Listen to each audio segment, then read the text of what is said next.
Oh, 1 minute notice. Should have been 2. All But right, there you go.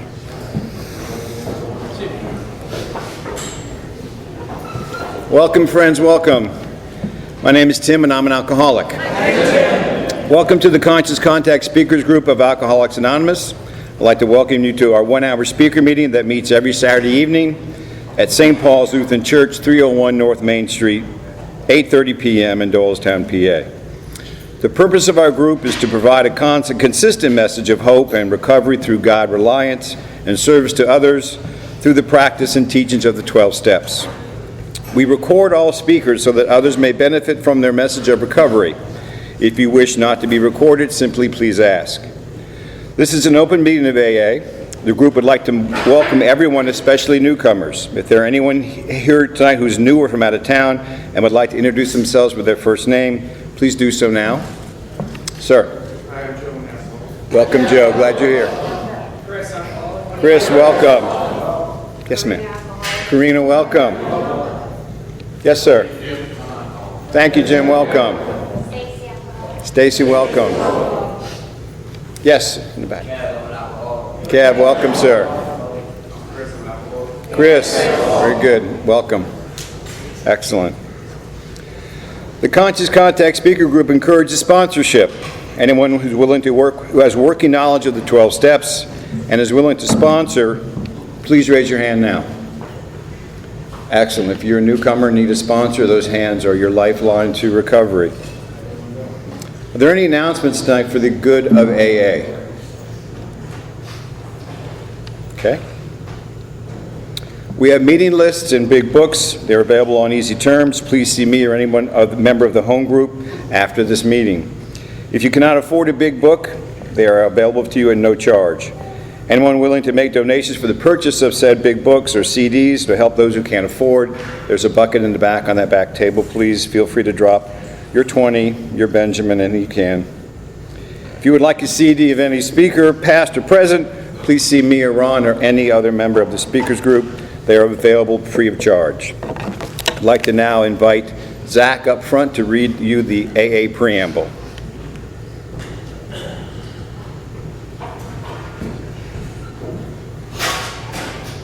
Hi, my name's Zach. I'm an alcoholic. Alcoholics Anonymous is a fellowship of men and women who share their experience, strength, and hope with each other so that they may solve their common problem and help others to recover from alcoholism. The only requirement for AA membership is a desire to stop drinking. There are no dues or fees for AA membership. We are self-supporting through our own contributions. AA is not allied with any sect, denomination, politics, organization, or institution, does not wish to engage in any controversy, neither endorses nor opposes any causes. Our primary purpose is to stay sober and help other alcoholics to achieve sobriety. Now I've asked Anthony to come up and read the 12 steps.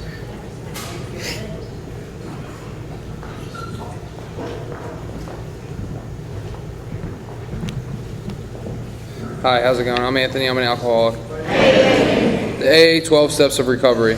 1, we admitted we were powerless over alcohol, that our lives had become unmanageable. 2, came to believe that a power greater than ourselves could restore us to sanity. 3, made a decision to turn our will and our lives over to the care of God as we understood Him. 4, made a searching and fearless moral inventory of ourselves. 5, admitted to God, ourselves, and to another human being the exact nature of our wrongs. 6, we were entirely ready to have God remove all these defects of character. 7, humbly asked Him to remove our shortcomings. 8, made a list of all persons we had harmed and became willing to make amends to them all. 9, made direct amends to such people wherever possible, except when to do so would injure them or others. 10, continued to take personal inventory, and when we were wrong, promptly admitted it. 11, sought through prayer and meditation to improve our conscious contact with God as we understood Him, praying only for the knowledge of His will and for us to have the power to carry that out. 12, having had a spiritual awakening as a result of these steps, we tried to carry this message to alcoholics and to practice these principles in all of our affairs.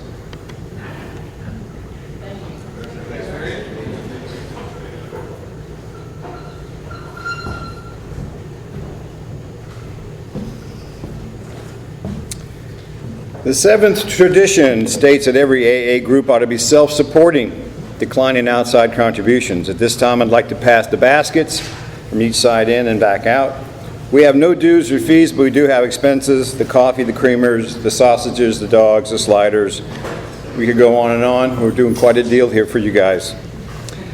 I want to remind you there's absolutely no smoking in the building or on the property ground. So please, across the street, over in the parking lot of Dairy Queen, they don't mind you leave your butts over there. Please silence all your cell phones now. Take a moment, turn them off, put on the mute button. It can be a distraction, and no one wants to feel horrible when that happens in the middle of a meeting. Before I introduce tonight, I want to say that there's a number of things that amaze me about this organization, and today is one great example. If you were here tonight to hear Marty C. got about halfway down the road this morning and stopped in Rochester, New York, where his car died. So Marty C., God bless him, his car had a relapse. So he's not with us tonight. However, Ron K. picked up the phone at some time this morning before noon, made a phone call to a fella who said, "I'll get back to you in 5 minutes." He did, and he's here with us tonight. It is a great pleasure to introduce a friend of the Conscious Contact Group. He comes to us tonight by way of his home group, the Primary Purpose Group, out of Lynbrook, New York. It's really a pleasure to introduce to you tonight, Pauly D.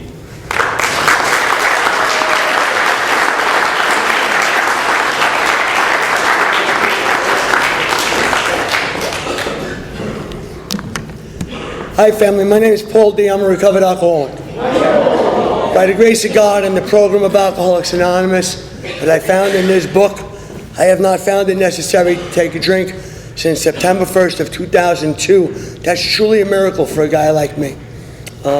Before we start, I want to make sure I let everybody know I'm not here to speak for Alcoholics Anonymous. I am here to share my experience, strength, and hope, what I was like, what happened, what I'm like now, after going through this simple process. In 1958, Bill Wilson made a statement to the Grapevine. He said, "The teaching and practice of the 12 steps is the sole purpose of an Alcoholics Anonymous meeting."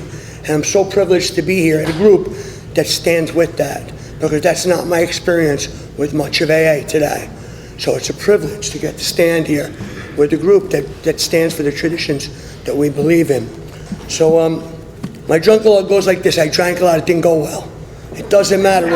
The war stories, they're just really not that important. I don't really care how you drink. In the book, there's a real great sense is that we have 42 personal stories to show you how they got into their relationship with God. That's what I'm here to really talk about. I give you a little bit of a drunk log. I drank socially for 10 years, then I turned 13. I picked up a bottle of Boone's Farm apple wine at 13 years old, drank to blackout, and that was the best it ever got. Never got better than that. That day gave me a reputation because I was a little 8th grader, 1969, got in a fight, beat somebody up, hit a priest, hit a nun, got suspended, and I wasn't going to sit in that principal's office another day with a dunce cap. So I decided to have my friend's brother buy me a bottle of Boone's Farm, put it in my school bag. I got on the bus, the city bus, I sat in the back, and I started sipping Boone's Farm apple wine at 8 o'clock in the morning until I blacked out, and at 4 o'clock they found me in the bus depot, passed out in the back of the bus. When I went back to school the next day, the whole school was talking about me. I had arrived. It was amazing. I got a reputation. The bullies were all afraid of me. Nobody would mess with me anymore. And I lived on that reputation for a long, long time. I didn't drink every day after that, but we started, saving our quarters. We would drink on the weekends. Everybody chip in. We get a bottle. We drink in the hallways, street corners, and it was fun. Thank God for alcohol. Alcohol worked. Alcohol was not my problem. Not today, not then. Never was, never will be. If alcohol were my problem, you'd have a different speaker up here.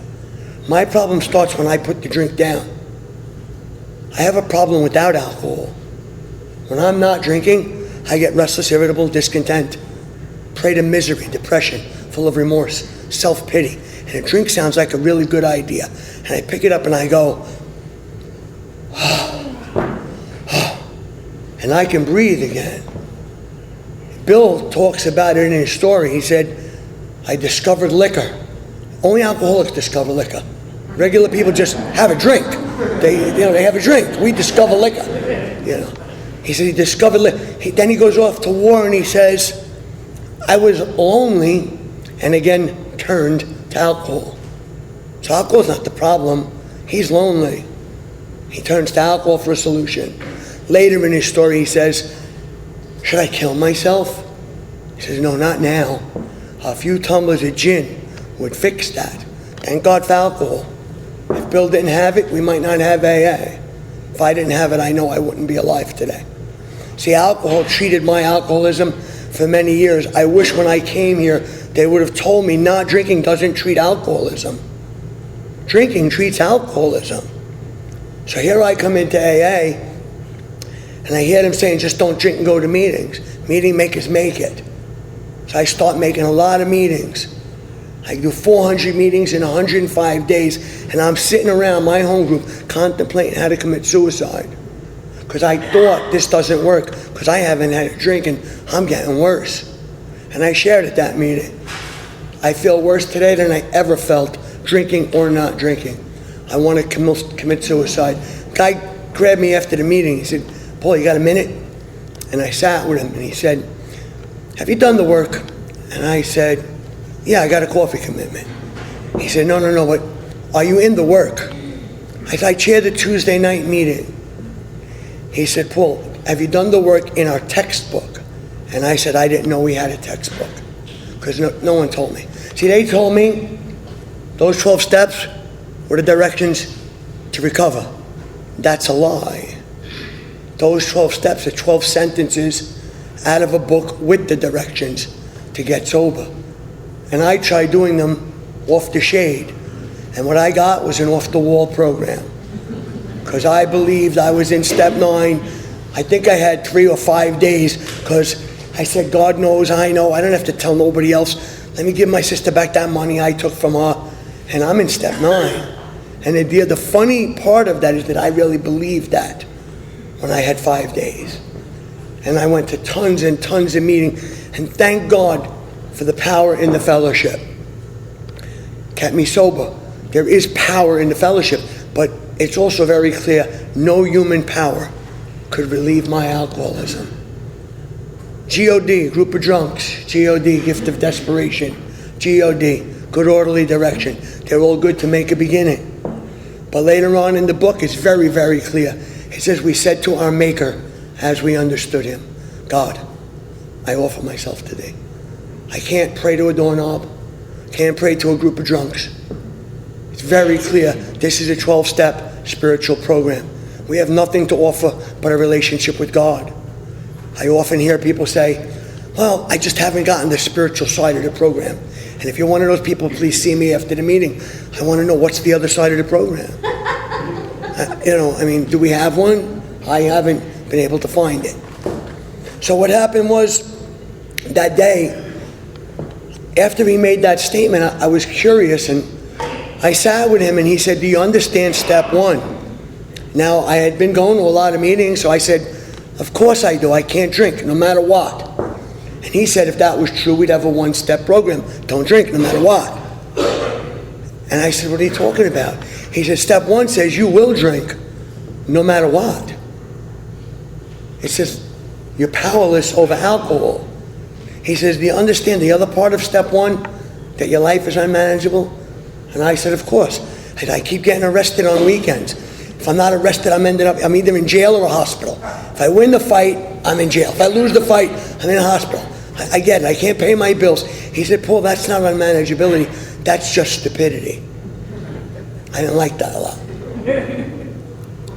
But he said, that would be anyone that drank the way you drank, alcoholic or not. He said, your life is unmanageable with or without alcohol. And I said, what are you talking about? He said, the most crazy thing you've ever done, you've done sober. And I said, no, you don't really know me. And he said, Paul, how many times have you said, this time it'll be different? How many Friday nights have I said, I'm just going to have 2. I'll just drink beer. Maybe I'll have a wine cooler. That's not even alcohol. How many times have I said that? believing this, not in denial. Denial is a river in Egypt. There is no denial in Alcoholics Anonymous. I was in a delusion. I really believed I was okay. I really believed that I had the ability to have 2 drinks. See, if alcohol were my problem, when I stopped drinking, I'd be okay. But I'd go back to the bar a week later saying, it wasn't really that bad. It was only 2 stitches. It's not like, I didn't end up with a concussion, or the husband didn't find out. There was always something. And then what would happen is, I'd say, I'm just going to have 2. And then someone would come in and say, hey, you want to shoot game darts? Oh, yeah, right, come on. And we'd shoot darts. And I'd lose, so I'd have to buy him a drink. And then we'd shoot a rematch, and I'd win, so he had to buy me a drink. Then ex-girlfriend would walk in, I'd buy her a drink. Now it's 4 o'clock in the morning, and they're asking me to leave again. See, lack of power is my dilemma. I made a choice to leave after 2 drinks. I did not have the power to pull off that choice. I thought I was choosing all of those things. I chose to leave after 2 drinks. Did not have the power to do that. That's my example of step 1. And I repeated that over and over. I drank so much that it started to hurt, so I'd stop drinking. And I'd stop drinking for so long, it started to hurt. So I start drinking. I'd start drinking for so long, it started to hurt. So I'd stop drinking. And I repeated that cycle for 34 years. I started drinking alcoholically at 13. And I didn't get here till I was 47. So after we had that little conversation, he said, do you understand? And I said, yes. He said, are you willing to go to any lengths to recover from alcoholism? I was contemplating suicide an hour ago, and I actually had to think about that question. Suicide, willing to go to any lengths. And I chose willing. And his question was, what does willing mean? I said, it means I'm willing. And he said, what does that mean? I didn't have an answer for him. His answer to me was, if you tell me you're willing, you're going to do whatever this book tells you to do. Whether you like it or not, believe it or not, think it's a good idea, want to do it. He said, if you tell me you're willing, you're going to do what the book says. I didn't want to die anymore, so I said, okay, I'm willing. He explained step 2 very quickly. It's not something that goes on now. They're explaining to me what happened to them. It is written in the past tense. We came to believe. My experience is I came to believe many months later, because I did not believe that God would restore me to sanity. Maybe you, maybe her, not me. You don't know what I did. You don't know who I am. If you knew me, you'd ask me to leave. But I was going to do this to show him it doesn't work for everybody. That was 14 years ago. We sat down, we read the 3rd step prayer. Actually, we knelt down and said the 3rd step prayer. He made me kneel down. Excuse me, we said the 3rd step prayer, and I got up and said, we did the 3rd step. He said, no, you did the 3rd step prayer. There's a big difference. He said, if we decide to go to Florida, we'll never get there. I said, why? He said, because you got to call the airline, buy a plane ticket, pack a suitcase, get to the airport and get on the plane. He said, if you don't take those actions, you just thought about going to Florida. To complete the decision takes action. Step 3 is like that. If I don't do steps 4 through 9, I just thought about turning my will and my life over to God. To complete the decision, I had to do the rest of the steps. So I said to him, what do I do? And he said, funny you should ask. And he opened this book to page 20. And he read me a little sentence. And what it says is, if you're an alcoholic who wants to get over it, you might already be asking, what do I have to do? How did they know I was going to ask him that? He said, they wrote this book for you. And I said, no. And if you're anything like me, they wrote this book for you. His answer to me was, I don't know. And I said, what do you mean you don't know? He said, read the next line. I think it was 2 lines later. He says, we shall show you what we have done. I don't know what any one of you need to do to get sober, to stay sober. I know what I've done and what I continue to do. So that's what you're going to hear. When I sponsor people, I do not tell them what to do. Step 3 taught me a lesson. It said I had to quit playing God. I don't get to tell them they can't have relationships. I don't get to tell them they have to make 90 and 90. I don't get to tell them what groups to go to. That's not my responsibility. I had to quit playing God. I get a lot of flack, and I don't really care. I'm not here to make friends. I'm here to tell you, if you're doing it, please quit playing God. I've seen more people leave when they get told these things. Newcomers don't want to be told what to do. I've been taught, let your actions speak so loud they don't have to hear what you say. It's the way I act, it's not what I say. So we got up off our knees from the third step prayer, and he said, now you got to start writing the fourth step. And I said, I'm not sure I want to see what I was. He said, we know what you were. You were an alcoholic. He said, let's find out what you weren't. And I said, what I wasn't? And he said, well, were you a good son? Not really. He said, well, were you a good brother? Not really. You were probably a good friend? And I said, no, not really. He said, I'll bet you were a good employer or an employee. I said, no, not really. He said, God intended you to be all of those things. Let's do a fourth step so we can see why you couldn't become what God intended you to be. That's what made me willing to write a fourth step, because I didn't want to see the bad stuff. Now, little personal experience, nothing from the book. I do not believe that anyone should sit for 6 months or 6 weeks or 6 years in a fourth step.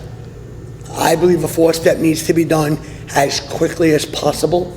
If you look into the history of Alcoholics Anonymous, most of the old timers did their fourth step within a week, and within 2 weeks they were sponsoring people. That's just our history. I don't understand how people sit around in a fourth step for 6 months. I'm still writing. That's you using your mind to figure out who you should. I remember my first one, I did it, 300-something names. When I ran out of people, I started making up names. I wanted to beat everybody. I wanted to have the best. My friend had 215, I was going to have 315. Even if I didn't know who they were, didn't make a difference. And the truth is, I probably had a resentment with everybody I spoke to my whole life. But this is supposed to be a spiritual exercise. I was taught to write a prayer on the top of the page. God, help me put on paper what blocks me from you. Let the pen become a spiritual translator, and just let it write. And I wrote Dad and Mom, and next thing I know, there was about 12 names on a piece of paper, and I stopped. I took a 10-minute break. I said a prayer, another 4 or 5, IRS, Visa, MasterCard, another 5 minutes. I took another break. I said a prayer, the church, lawyers, the court system. I put the pen down the third time, and I was told, that's it, you're done. Because now everything after this is coming from your mind. This is a spiritual exercise. Stop using the broken mind to try to fix a broken mind. I put the pen down.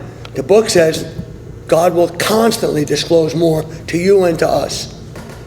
It's not something you do once. It's something I had to, in time, it took me almost 6 years before I was finally able to get through all of the stuff. But the deal is right then, right there.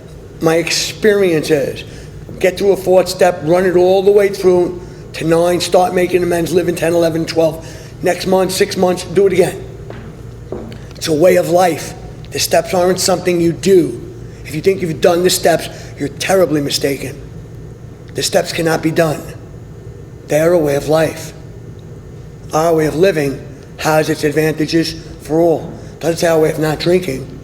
Not drinking doesn't have advantages. I quit drinking. Oh man, you don't want to be near me. I am worse when I'm not drinking. I'm a better crook. I'm a better thief. I'm a better liar. I'm a miserable individual, and I hate everybody. Because drinking kept me okay in my own skin. I stopped drinking. There were many times before AA that I'd stop drinking. People tell me, Paul, go have a drink, please. My parents. It's pretty sad, but that's the truth. If you have a problem with alcohol, stop drinking and go home. You don't need what I need. I'm a real alcoholic. I will die without a spiritual experience. This way of living is great for anyone that wants it. It says so in the book. It says it's good for anyone. But a guy like me needs it to live. So after we got up off our knees, I wrote a fourth step, and I did this inventory, and for some reason I had wrote 4-column inventory, and the 4th column was what was my part. And if you're doing that, you really should stop. That's not part of AA. If you could find that in this book, I will become your servant forever. It is not in here. Somebody said it once, and it started, people everywhere think that there's a fourth column that says, what was your part? And there's not. There's an example, 3 columns, who you mad at, why, what does it affect? It says right before the example, there's a great little sentence, it says we were usually as definite as this example. There's between 3 and 12 words in the second column. There's not 3 and 12 paragraphs. You know, I was told, you better write as much as you can, it's the last time you can complain. So I wrote a book. And my sponsor laughed. He said, no, get rid of that. Short and sweet, inventory. Let's get right to the problem. There is also what I call the real inventory, which some people consider the fourth column. 2 pages later, it says, you know, though we didn't like their symptoms, the person's in column, it says referring to the list again, not to the inventory, to the list of names, setting aside the wrongs that others had done. So forget about what you wrote in column 2 and column 3. Forget about that. It says we resolutely looked for our own mistakes. Where were we at fault? See, there's a big difference between my mistakes and my part. Because when I came home 10 minutes late, found the locks changed on the door, and I knocked and Mom wouldn't let me back in, and she told me I was a useless piece of garbage and a junkie, and please don't ever darken her doorway again. I left with a major resentment. And when they asked me what was my part, I said, well, I'm 10 minutes late. I was 10 minutes late because she told me if I didn't make it home by midnight, I couldn't come back. And I didn't understand. When I got a new teacher in, I think it was in 06 or 07, and he said, you're right, you didn't have any part. He said, it's all your fault. No one else has a part in your inventory. The first 3 columns were just to trick you, because no one was going to write anything if they said, make a list of everybody you hurt. Because when I got here, I didn't hurt nobody. I didn't hurt nobody. But when they told me write everybody that you're angry at, oh boy, did I make a list. And then when they got me with the little curve, I was stuck. And I had to start listing my mistakes. I lied to my mother. I stole from my mother. I disrespected my mother. I worried my mother. I abused my mother. I would have threw me out 5 years ago if I was my mother. What were my mistakes changed my whole life. It says, where were we selfish, dishonest? There are some great questions. The book has everything I need. There's also really no fear inventory, because I've been asked to write 4-column fear inventory, 5-column. The book says we reviewed our fears. We put them on paper, even though we had no resentment. We asked ourselves why we had them, but then it tells me, wasn't it because self-reliance failed? Self-reliance was good as far as it went, but it didn't go quite far enough. See, when I was about 4 or 5, I was riding a tricycle and they bought me a 2-wheeler, and I was afraid. But my father said, I'm going to put training wheels. And I overcame the fear. Self-reliance was good. He said, I got to take one of the training wheels off. You need to learn. I was afraid. But self-reliance allowed me to get on and lean to the right side quite a bit. And then one day he took the other training wheel off. He said, I'm going to hold the seat and I'm going to run right behind you. And one day he just let go of the seat and I pedaled away. And self-reliance was good. So riding a 2-wheel bike is not on my inventory or on my fear review. But I don't have any power to overcome the fear of dying. Self-reliance won't work. I don't have any self-reliance that's going to allow me to know that I'm not going to relapse. Self-reliance won't allow me to not worry about being broke. And what I also found is that if I'm afraid of being broke, I'm probably afraid of having a lot of money. If I'm afraid of relapse, I'm probably afraid to stay sober. If I'm afraid of being alone, I'm probably afraid to be in a relationship. And I started looking at these things. And I thank God for good sponsorship. He showed me things. I thought I was fearless because I had no problem hitting the biggest guy in the bar with a chair. I thought that made me fearless. He said, Paul, you hit him with a chair because you're afraid he was going to kill you. And he showed me. And he asked me why I stole money. I thought it was because I needed money. He said, didn't you have money? I had some money. He said, and you were afraid you didn't have enough money. And he showed me how fear was an evil corroding thread that walked me around like a puppet. And it ran my life. I love the sentence in our book, driven by 100 forms of fear. Self-delusion. That's me. Thank God I don't have to live that way anymore. It says when these things come up, fear is not something that I can ever be rid of. It's a God-given thing. He gives us fear. It's not a bad thing. But when it runs my life, it is not good. So there's a little prayer. It says, when fear arises, we ask God at once to remove it. We say, God, please take away my fear. Show me what you would have me be. And I missed that little word be. I thought it said do. I thought I had to do something. There's nothing I can do to remove fear. I had to learn how to be. Basically for me what that means is be still, know that I am God. Sometimes it just means be patient, be quiet, be tolerant. I'm supposed to be a human being, not a human doing. I always had to do. AA taught me how to be. And then there's a sex inventory that has nothing to do with sex, even though it's on page 69. And it wasn't on page 69 in the first edition. They moved it there. I think they were just toying with us. I don't know. I don't know why they did that. But it's not really about sex. What it says is we reviewed our conduct over the years past. Where have we been selfish, dishonest? Where have we caused jealousy? I mean, there's 9 questions. They're on page 69. There's no columns. There's 9 questions. And basically, it was so important for me to learn it wasn't about sex. It was about my conduct. See, I had met a guy named Robert that had a really beautiful sister. And I couldn't stand Robert. But I made Robert think I was his best friend. I invited him over all the time. I'd buy him an ice cream cone because I wanted to hang out at Robert's house until I got with Robert's sister. Then I dumped him like a hot cake. See, Robert went on my inventory. I used Robert. I was selfish. I was dishonest. I was inconsiderate so that I could get with his sister. Went on my sex inventory. I had to be taught that. It's not about sex. Some great questions, though. And thank God for good sponsorship. After I wrote all of this stuff out, I sat with my sponsor and I read it to him. And he made some notes. And he wouldn't tell me what he's writing. I kept asking. He wouldn't tell me. He said, just keep reading. And when we were done, we discussed some stuff and he pointed some things out to me. There was a lot of stuff that I couldn't see. When I got, I think I had 6.5 or 7 months when I was in my 5th step. And I was still a little bit, my brain was still a little bit jumbled. But he showed me where I was selfish. He showed me where I was dishonest. He helped me to see in the mistakes that I had made where all of these defects were running my life. They were in the way of me becoming what God intended me to be. And what he did was he asked me to go home, sit quietly for an hour, review the first 5 proposals, be sure that I wasn't trying to sneak anything through the arch. Not that I didn't forget anything. It's okay if you forgot something.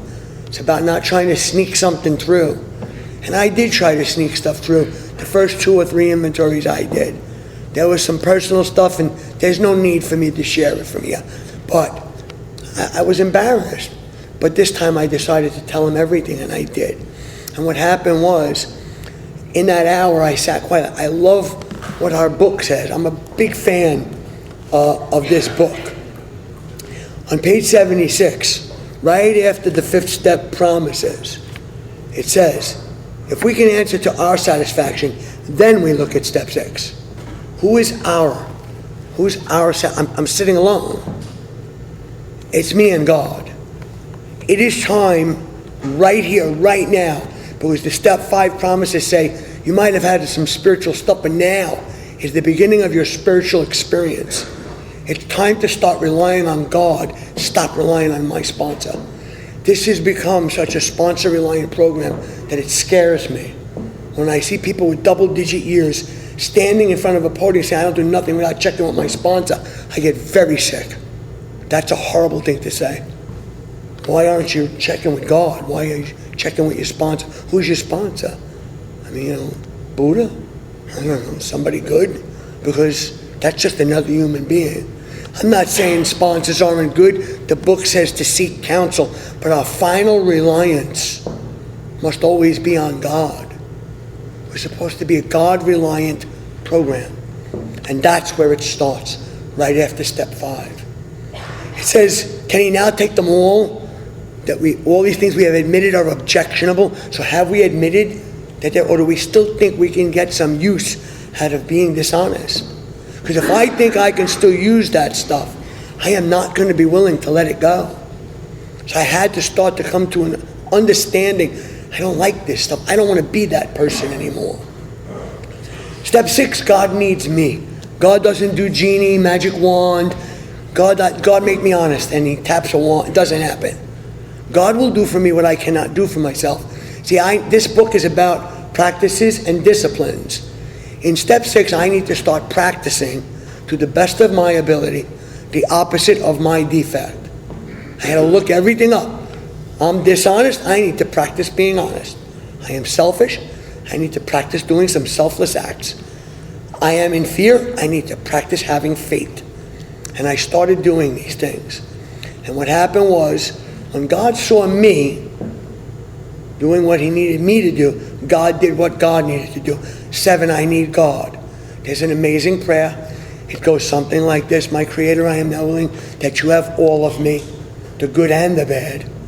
I pray that you now remove from me every single defect of character which stands in the way of my usefulness to you and my fellows.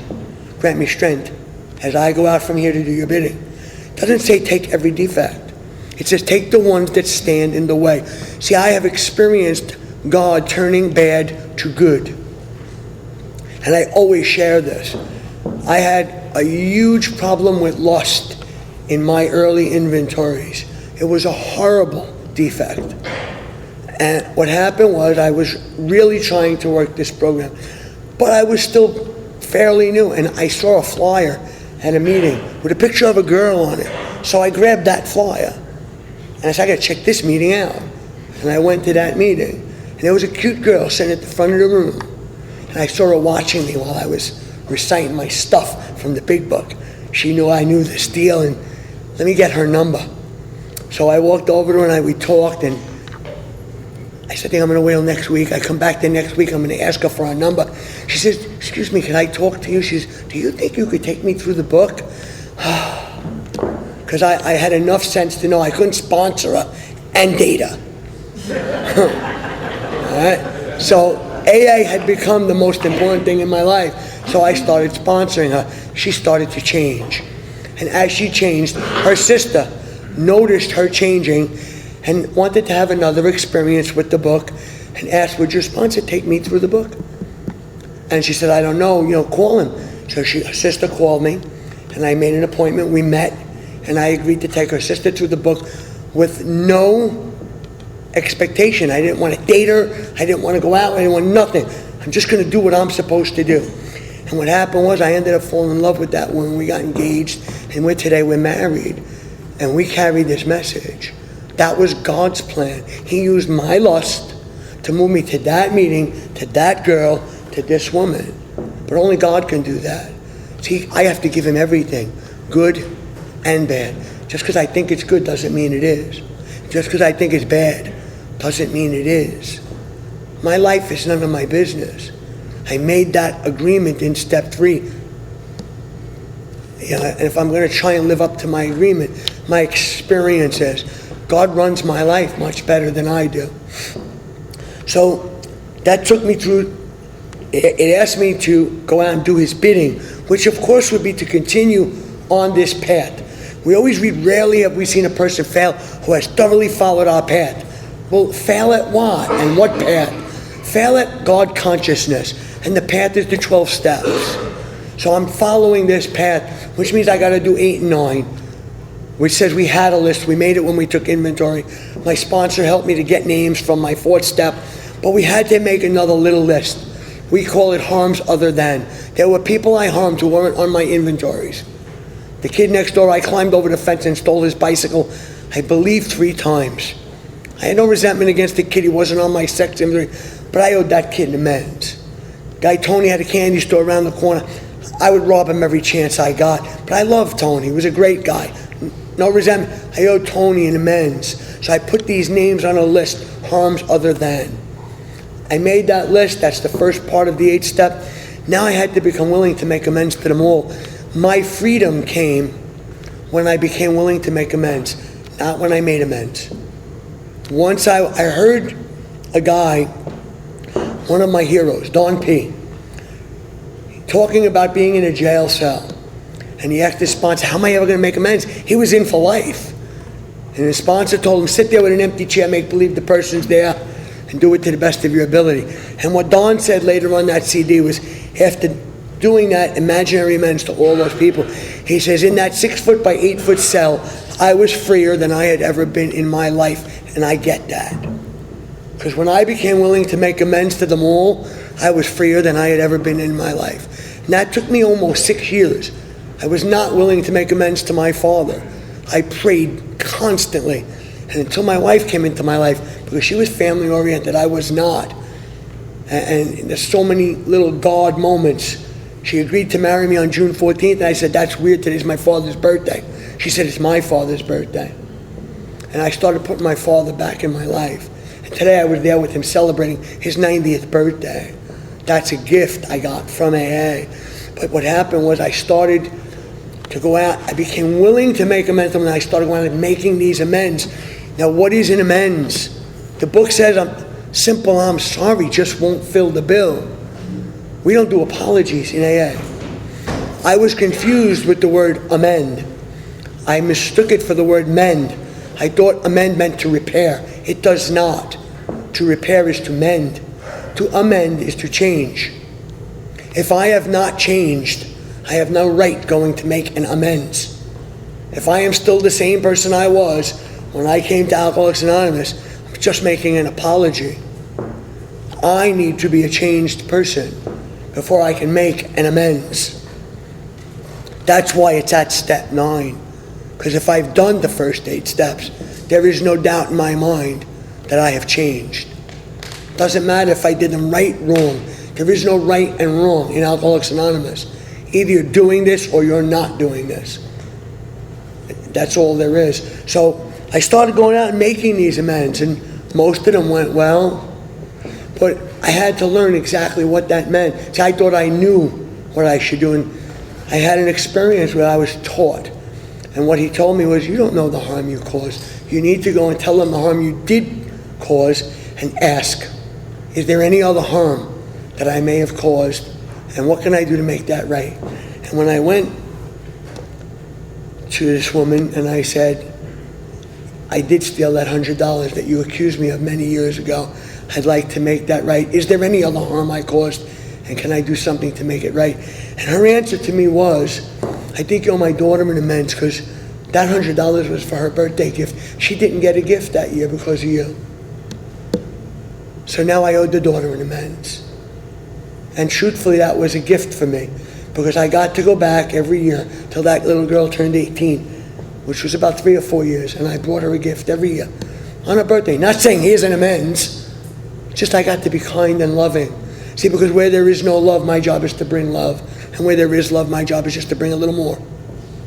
And that's what I get to do. So I start going and making these amends, and then there's these great promises.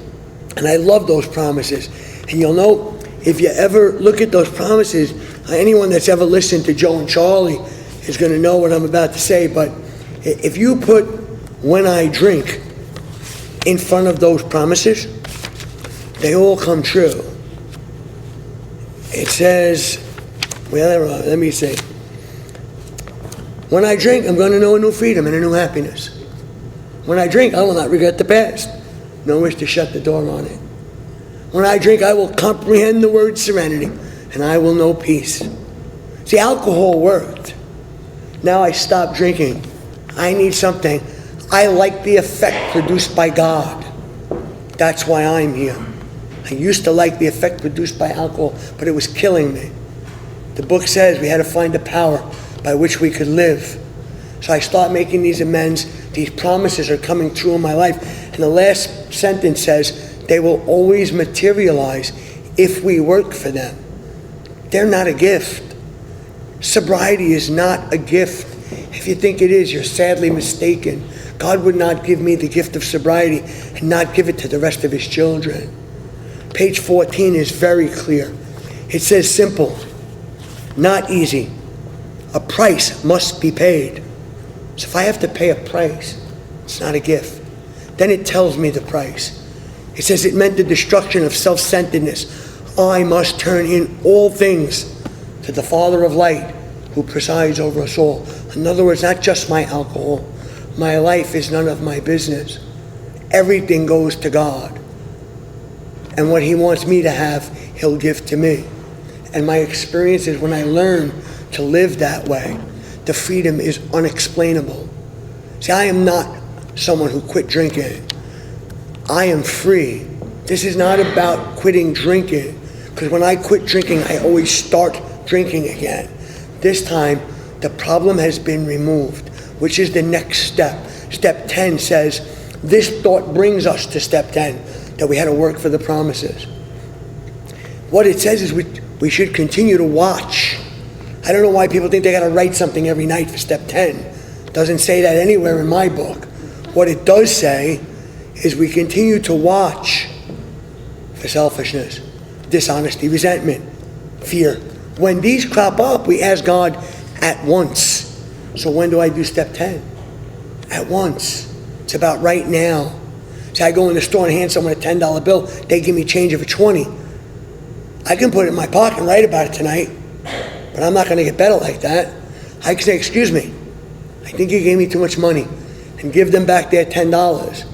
See, I watched. I was not selfish. I was not dishonest. That was a 10th step. When I park my car and turn around and notice I'm taking 2 spots, I don't leave it there. I get back in the car and back up so someone else can park, because it's real hard to park in Queens. I was watching for selfishness. That's a 10th step. I don't hear anybody talking about watching. I hear people talking about writing. We don't write the 10th step unless we have to. It says what to do, I ask God, remove it. There's some great stuff. If we harm someone, make amends quickly. I don't have enough time to go through it all, but it's all in the book. But step 11 asks me to write at night. Step 11 says, let's look, we're now at step 11, which suggests prayer and meditation. It says, better men than us are using it. It says it works if we have the proper attitude and work at it. So again, there's more work. Work, more work. What's the proper attitude though? See, I went to my favorite teacher and I said, he questioned me, he said, how's your prayer life? And I said, the first thing I do when I get up in the morning is ask God, please keep me sober today. And he said, who are you? Why should God keep you sober today? Does God work for you? And I said, I hear everybody's, he says, Paul, he says, you work for God. He said, why don't you try getting up in the morning, asking God what you could do for him, and ask him to give you power to do that, instead of telling him what you think he should do for you. And I had to learn a new attitude. I had to get a proper attitude and work at it. And my experience has been that in doing that, getting up in the morning, thanking God for waking me, because it wasn't my alarm clock, because a lot of people aren't going to get up tomorrow when their alarm clock goes off. God allows me to wake up in the morning. I need to remember that and thank him. Then I ask him, please direct my thinking, because I still have an alcoholic mind, which gets up a minute before me and waits for me at the foot of my bed. And if I walk to the bathroom before inviting God in, before I get to brush my teeth, I've killed 3 people. The 2 guys at work, and probably, not my wife, I love my wife. But you get the idea. See, I have alcoholism, not alcoholism. It still is. I'm recovered. I am not cured. I'm not recovering. And for those of you who are still using that word, recovery means you're still sick. If you want to stay sick, please keep using that word. But if you'd like to be well, The book is very clear. It says this is the story of how many thousands of men and women have recovered from alcoholism. It also says later in the book, we have recovered and been given the power to help others. This is about being recovered. It says if your prospect wants to try this, it says his attention should be drawn to you as a person who has recovered. See, for me to stay recovering means I'm going to just allow myself to have bad behaviors and just write it off as, well, I'll always be recovering. No. God has brought me to a place called recovered. If I got shot, they'd remove the bullet, stitch me up. A couple of weeks, I'd recover from that bullet wound. I would not be bulletproof. But I have recovered. And it's the same thing here. I am not alcohol proof, but I'm recovered from the seemingly hopeless state of mind and body. And step 11 is a huge part of that for me. I now ask God, what can I do for you? And then it also goes to say, pause when agitated or doubtful, which has saved me many times. And then it says, upon awakening, nighttime we do the review.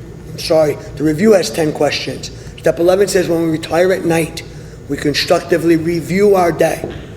There's 10 simple questions. Were we selfish? Were we dishonest? Were we afraid? Were we kind and loving toward all? Was I thinking about myself most of the day? Or was I thinking what I could pack into the stream of life? What could I have done better? There's 9 questions that are yes or no answers. One question says, what could I have done better? Well, I could have been honest. I could have been kind and loving. He meant all when he said kind and loving toward all. Not just the ones I want to be kind and loving to. The guy on the highway that cut me off, I waved with the one finger. There went kind and loving. That was at 9 o'clock in the morning. But my job is to try. That's it. We seek spiritual perfection, yes, but progress. That's all, progress. I'm still not honest. I'm a lot more honest than I used to be. My nightly review last month had, I think, 21 days dishonest. But 2 years ago it had 30 days. So I'm getting better. And I'm not here to speak for anyone but me. If I am not doing a nightly review, if I am not doing prayer and meditation in the morning, if I am not doing 10 steps, I'm not living the AA way of life. And if I'm not living the AA way of life, what right do I have to believe that God should keep me sober? Sitting in a meeting thinking that God's going to just keep you sober is like sitting in a gym thinking you're going to get muscles watching everybody else. It's not going to happen. You got to do something. You got to do something. So after I get up off my knees from step 11, I got to go out into the world. And another big pet peeve of mine is who you see here and what you hear here, let it stay here. That's pretty stupid. I mean, who you see here, maybe you should leave here. But if you leave everything you heard here, you wasted an hour. Please leave who you saw here, but please what you hear here, take home with you. Because it says a much more important demonstration lies ahead of us in our homes, our occupations, and our affairs. Hopefully I'm not having affairs anymore, but, it means the things we do. So don't believe a word I said, because I'm a liar, a thief, and a cheat. Walk with me through a day. Don't watch my lips, watch my feet. And you'll get to see the miracle that God has created right here. Of myself I am nothing, with my Father I am all things. I haven't had a problem in over 6 years, not one. All my problems are of my own making. All my problems are on this side of my eyes. None of my problems are on the outside of my eyes. It's how I react. What the book says later on is our reaction to life will change. It doesn't say your life's going to change. There's no guarantees here that life's going to do the right thing and the right thing will happen. No, just do the right thing, period. Sometimes I do the right thing, the wrong thing still happens. Doesn't matter. My reaction to life has changed. I am today a recovered alcoholic who lives in the sunlight of the Spirit, happy, joyous, and free, 24 hours a day, 365 days a year. I get a day off. Leap years, sometimes I get a little upset on the 29th.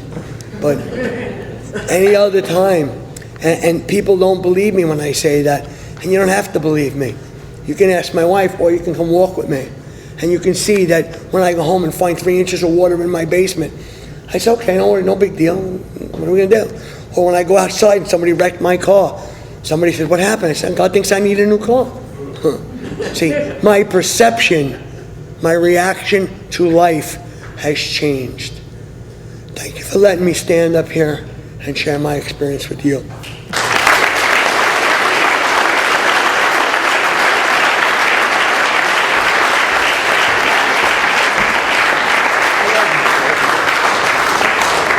I want to thank Pauly for coming all the way down from New York City last minute. You gotta love Pauly.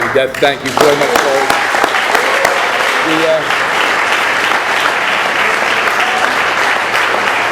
It's customary to thank the speaker. We form a little line and thank them. They come a long way. Our scheduled speaker from Canada is going to be rescheduled. Next week we have Cecily T. coming down from Boston. If you like big book studies, we have one on Thursday. It's our sister group. We hang out there. We read the big book. We try to get better together. It's a lot of fun. We got a nice way of closing. Please help us eat the food, and we usually head over to Perkins. Thank you for coming down.